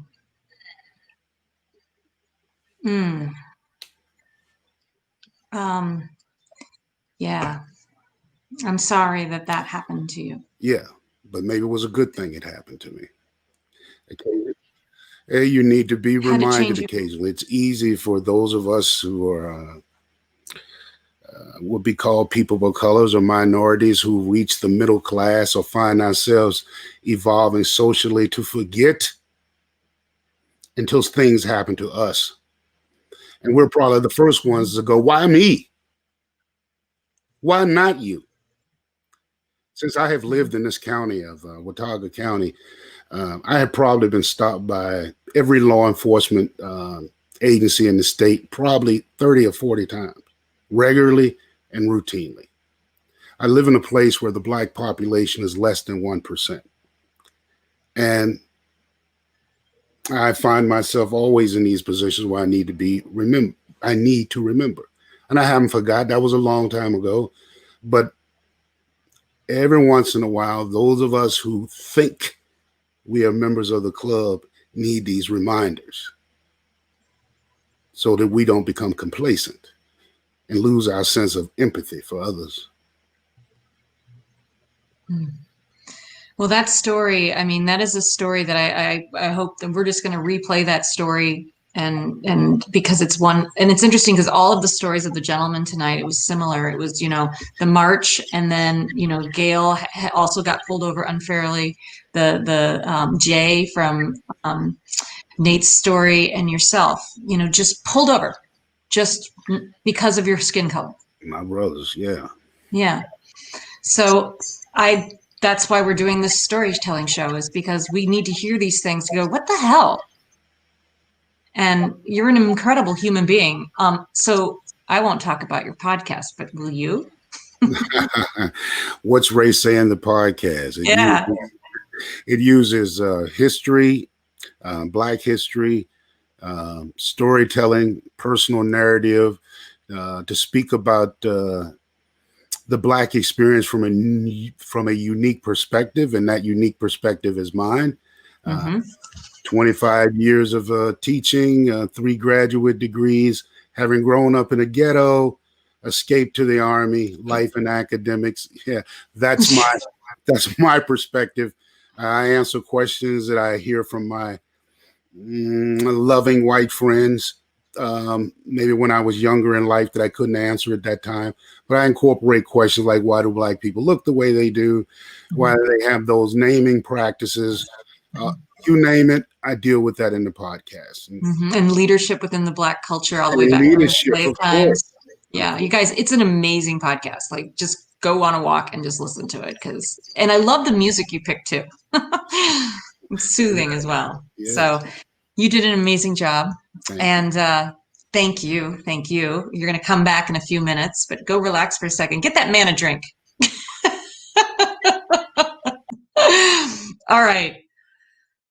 Wow. All right. So that concludes the storytelling portion of our show. And we, again, want to thank you. And if you were giving not just your attention, but to funding, that was really appreciated as well. If you've tipped the storytellers, that's really appreciated. Thank you very much.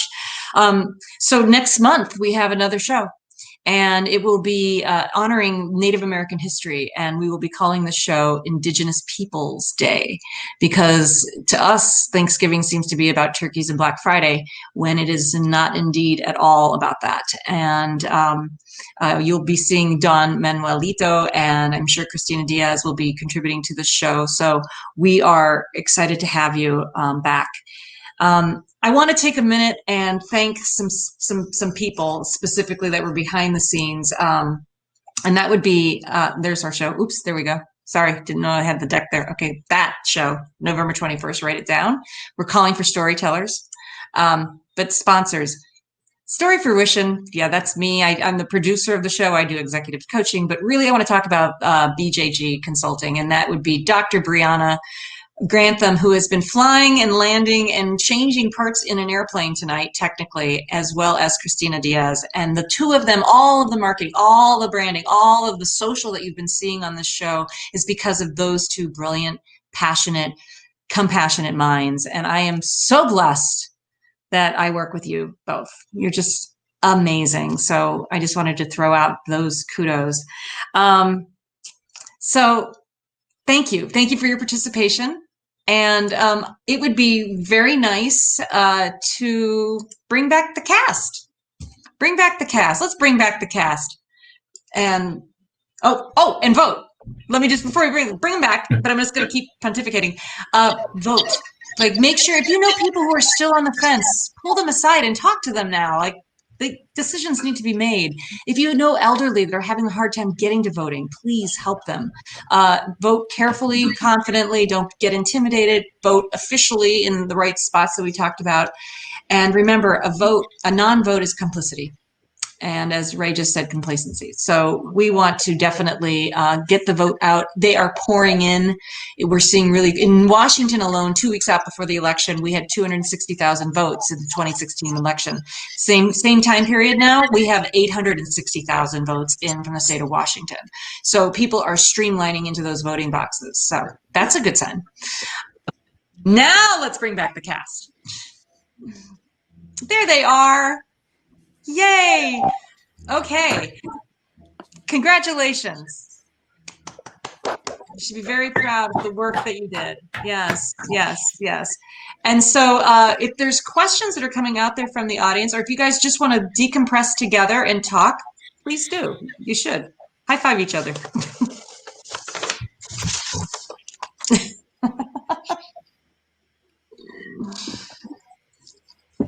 So Gail, you're just getting to know everyone, right? Because you're busy. Your week was so busy. What'd you think? Seeing the stories. Well, this is family now, so you guys are stuck with me. Period. I'm your long lost brother, Gail. So just keep the light on for me. I'm for it. I'm all for it. That's awesome. There is a bond that happens in this show, most definitely, and I am. It's amazing. Chris, how you feeling? This has been quite the experience. You have to be so honest just to get your story out, and then all of us are brothers and sisters in that honesty, right? And so I think there's a lot of emotions that go through it. am in every one of your shoes one way or another, right? I see through your eyes. I feel what you feel. And I'm happy that I did this experience. Yeah, we're thrilled you did it. Very thrilled. I'm seeing a question from Deborah Green. It looks like it might be going to Lee. Yeah. Have you experienced prejudice during the epidemic because you are Asian American? Like, are you seeing it more now because of it?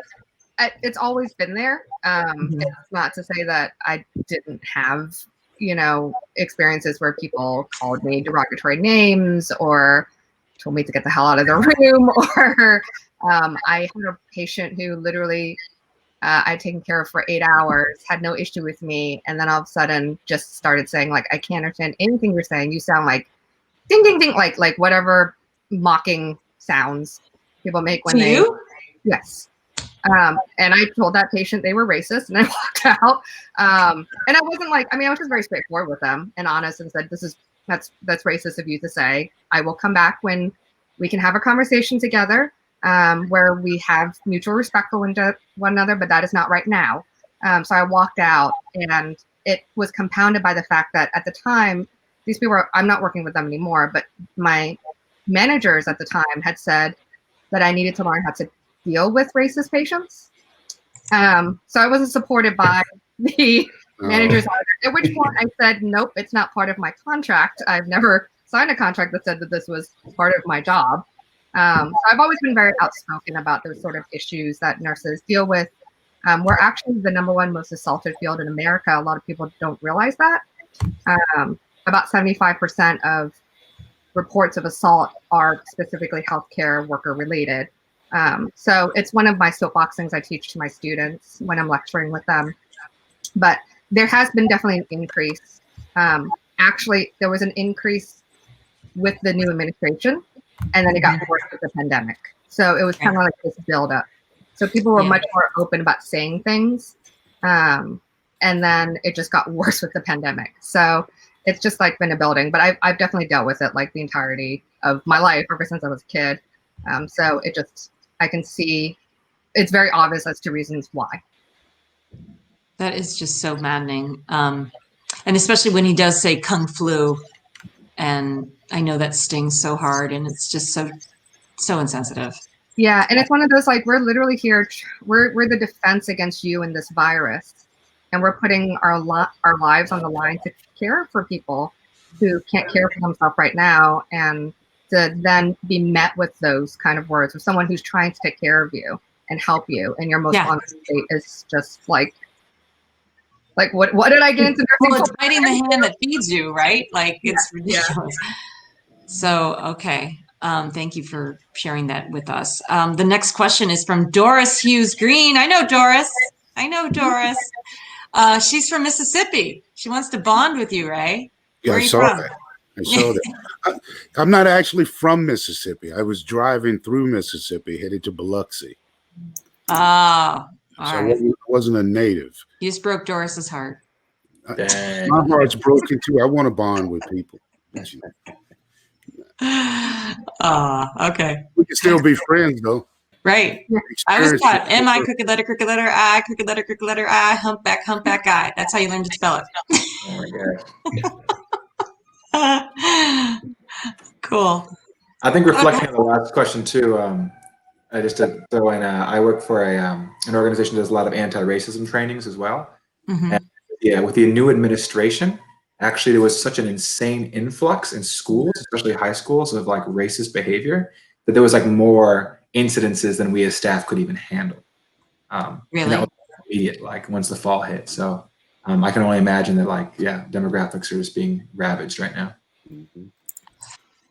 Vote. Who here is still got to vote? You got to go. All right. Yeah, go on. All right. We're patient. All right. Gail and Nate, we had texted questions.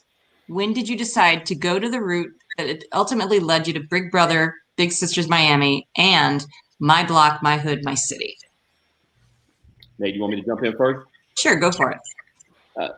And to extend the story a little bit, when I moved here to Florida, it was because of my dad.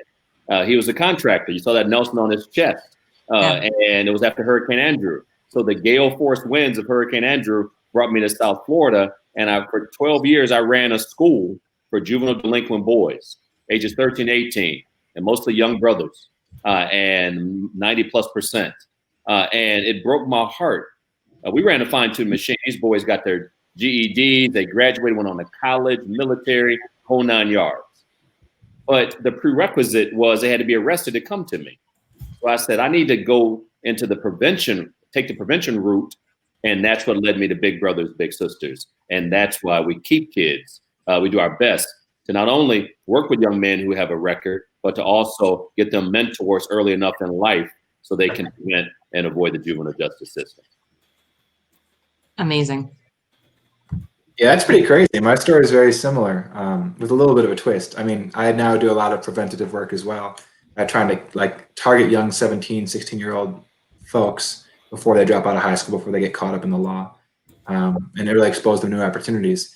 The one twist is I probably would still be doing my work with 20-year-old young men who are dropouts with records, but that program actually closed. It ran out of funding. And so I randomly applied to a new job, My Block, My Hood, My City, and that's what I've been involved with since. And it was best choice of my life. It's really been great work. Awesome. Amazing. Great. We have hearing your stories was very empowering and inspiring. What are some of the ways that we can empower others, just like you guys just did?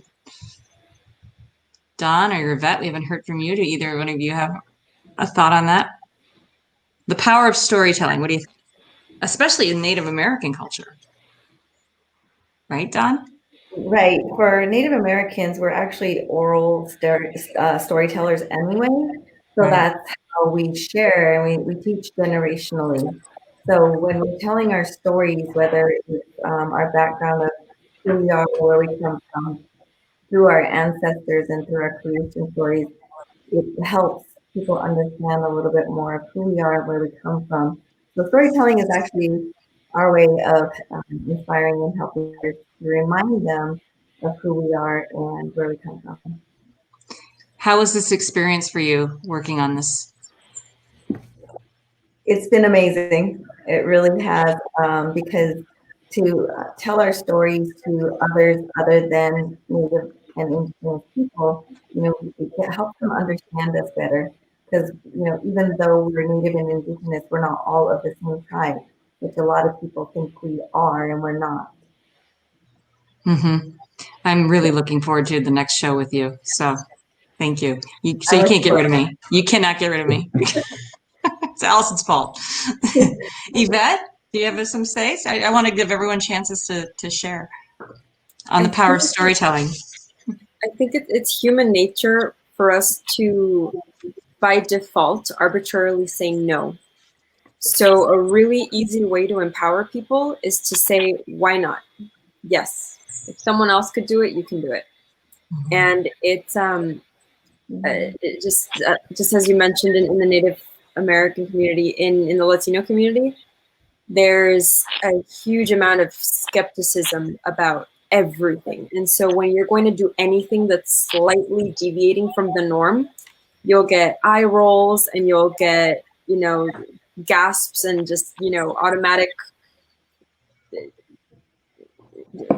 just anything that's not encouraging, basically. It's really rampant. And so for me, just one of the things that I try to do in my community is to say, yes, you can, why not? Try it, give it a go. It's, what's the worst that could happen? Try again. And it's really not that difficult to help someone feel empowered, because sometimes you'll be the only person who tells someone that they can do it, and that's all they need. Right. Because they felt defeated before even starting. Mm-hmm. Right. Yeah, I think the big thing is you need someone who's willing to speak up. And I think that's what we've been lacking a lot of, is people willing to speak up. I've had so many, fellow healthcare workers who are like, I'm so glad you said something. That's what I've been thinking. That's what I've been feeling. And we teach ourselves to try and not break the waves. We don't want to upset the status quo, not realizing that the status quo doesn't work for everybody and it's unfair to many people. So it's all about definitely encouraging the youth to speak up. And if you are, someone who's white and considers himself to be an ally, a lot of that is using that white privilege you have to help others, because privilege only stays privileged when you don't use it to help another person. So I'm always like kind of encouraging my allies to kind of do that, like speak up for us, because we've been yelling and shouting about this for a long time. And sometimes you just need, honestly, someone else to be like, who looks more like them, to be like, yeah, that's not cool, dude. To like kind of change some of that social norm. Just to, people feel that sort of peer pressure of someone who looks like them saying that that's not okay to say that, for them to kind of maybe adjust their behavior. All right. So we need more white elephants. We need more. Yeah. No, I hear it. Yeah. I talked about this briefly with Melissa about how, if I stay out of the sun, I start getting pale. I start, I'll start looking more white. And it's moments like that where I know I can be more of an advocate, because I'll be seen less as Latina, or people will not realize that I'm Latina. People won't realize that Spanish is my first language. And it's really apparent. Anytime anyone has asked me, do you think white privilege exists? I'm like, yeah, I've lived it. Of course. And I know that I get treated differently when the seasons change and my skin color changes. So I completely second that. We need more white voices that are amplified voices. So I really appreciate everything Melissa's doing. Oh, you must be privileged to some very interesting conversation. Yeah. I said that on a panel once where as soon as like the people of color leave a room and it's just like white people left, the conversation like changes big time. Yeah. When the white people leave the room? Yeah. Or no, when the people let's test that. I'm gonna leave. What'd you say? When the people of color leave, there's like this sudden like shift in the way the conversation is the conversations are had between just like white people, and it's an interesting thing to kind of like be privy to. It's been pointed out to me by other Latinos and Hispanics that it's a superpower to be able to go to, like, literally for your skin color to be able to change, because you can be a chameleon. And it's crazy because I've lived it, and it's absolutely true. You hear some crazy conversations because people don't know who their audience is, because they assume. Amazing. I've never even thought about that. You're like toggling two worlds. Mm-hmm. It is a superpower. So we have a question from Taryn Laxo. I love Taryn. Taryn brought us Chris and Taryn. Yep. Yeah. Heck yeah. Okay. So how will you take this experience tonight and continue telling your stories? You are all extremely brave and courageous, I think is what she meant to say. And thank you. So how will you continue telling your stories? You'll come back to another show? I heard that. Well, very quickly for me, it's just like thinking about Ray. Ray pulled up to a gas pump and he ended up being surrounded by those who didn't support him. I'm refueling tonight, surrounded by those who not only give me the energy to go further. So it's much better than gas. Using that as an illustration, it's about the energy, the bravery, and the authenticity of everybody tonight. So everybody has a story, and you all have sincerely. First time meeting every single one of you, and I just commend you all. So I am refueled. Oh, that's awesome. That's awesome. Okay.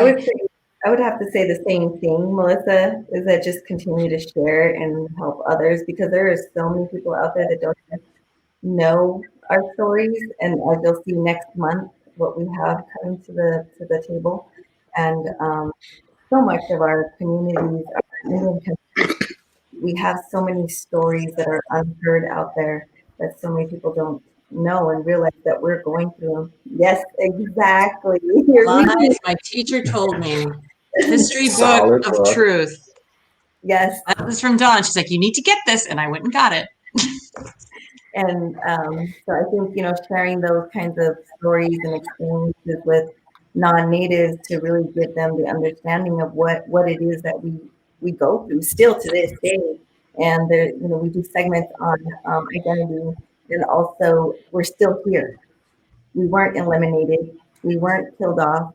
We're still here, and we're still thriving, and really, empowering each other that we're not going anywhere. One of the powerful things about the storytelling is that it turns all of us into advocates, right? Like I can't look at somebody not wearing their mask and having heard Lee's story and kind of let it ride. Right now, I'm an advocate, so I think we have an obligation to keep telling our stories, but the other one is we have context and now they're personal, and we have to advocate for one another in a much broader space, and it makes us braver. We have to use that bravery, that willingness to say what we said today. We have to be willing to say what needs to be said, right? Not even just like what we said today, like say the thing that needs to be said. I think that's what Yvette was getting at, right? Like we got to be willing to stand up and pay the cost to say and do what needs to be said and done. Well, that's where storytelling, it puts us in another person's shoes, right? It puts us in your shoes. And when you go into someone else's shoes and you look at the world that they have to look through, I don't know how you can't change. I think you also get kind of stuck in a way because you're around people who have the same experience as you. We kind of naturally as humans are surrounded by people who have similar stories.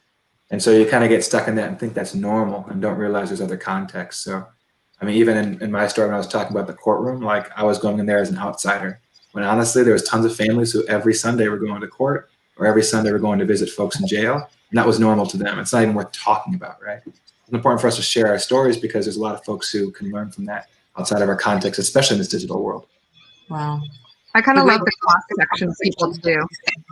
We have like people from we're across 3 different time zones or 4 time zones possibly. So it's kind of fantastic to have that sort of connection to people who all have their own stories to tell. And it was like an honor to kind of be in this group of amazing storytellers. Wow, most diverse group I've seen in a while. For a second, I thought I saw myself on the screen twice, 3 times. But hell no, I'm right here. It is beautiful. I love it. I just took a screenshot of it. So we have a question. We have a question from Deborah Oldham. It's for Dr. Lee or Nurse Lee. Since I am a diabetic and asthmatic, I am always on my grandkids who are 15 years old of age to wash their hands. COVID is real. Yeah. So that's a comment, or is there a question? I think they also mentioned, someone else had also said that their 9-year-old grandson lives with them as well. Okay, there we go. Yes. So and being asthmatic as well is very, you have 2 comorbidities and technically probably more than that. But yes, if the question is COVID real? Yes, it is real. It's very much real. I have, been exposed to it numerous times during this pandemic. So I always have to kind of do the 2-week monitoring. I haven't seen my mom in person in over a year at this point.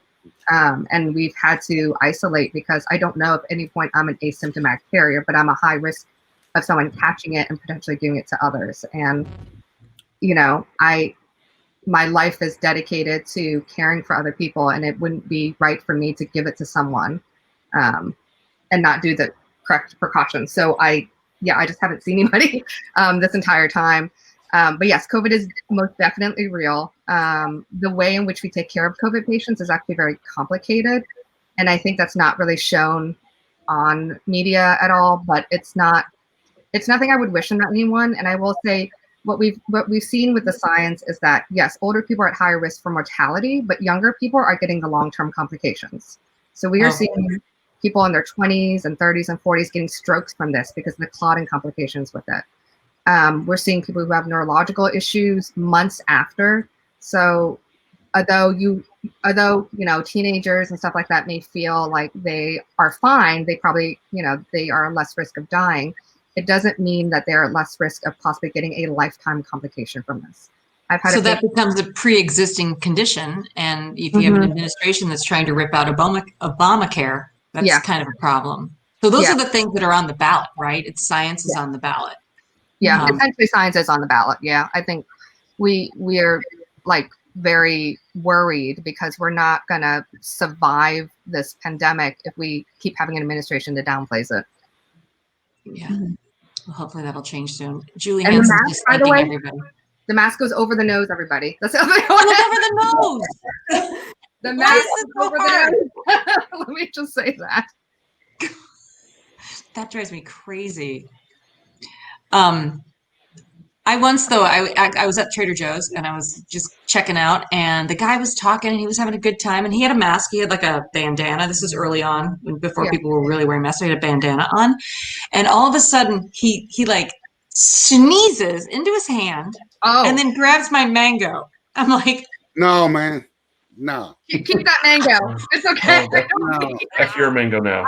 I was so stunned. I was like, Yeah, see, I washed everything when I came home. no, that's asking too much. Yeah. It was so horrifying. Yes, and I've seen a lot of people. They have their mask on and then they pull it down, and then they talk. And I'm like, no, but that's when you should wear it because you're talking and it's going further. That's what fits. Yeah. Right. I was like, just keep it on and talk a little louder. Like just kind of Yeah. I don't take off my mask when I'm around patients and then pull it off when I talk to them. I have it on for 14 hours. So it's it's definitely over the nose. It's fine. You can totally, like, every healthcare worker is wearing it for over 10 hours on any given shift. We don't pass out at any point with it on. Right.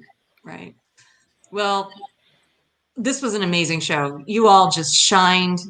You were fabulous to work with. I thank you so much for being a part of it. If there's anything else anyone else wants to say, otherwise, I think we can wrap up episode 2 of Melanin Stories Matter. Your vote matters.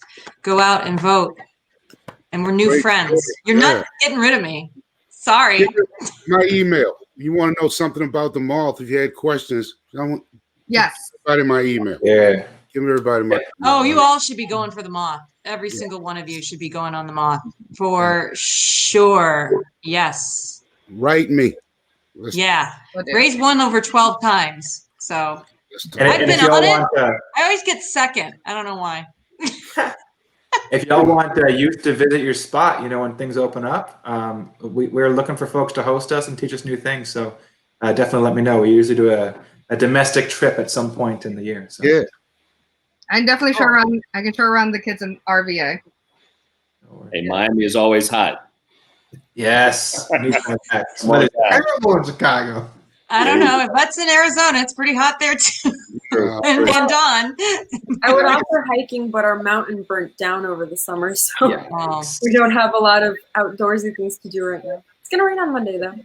Hey, Seattle's very moist.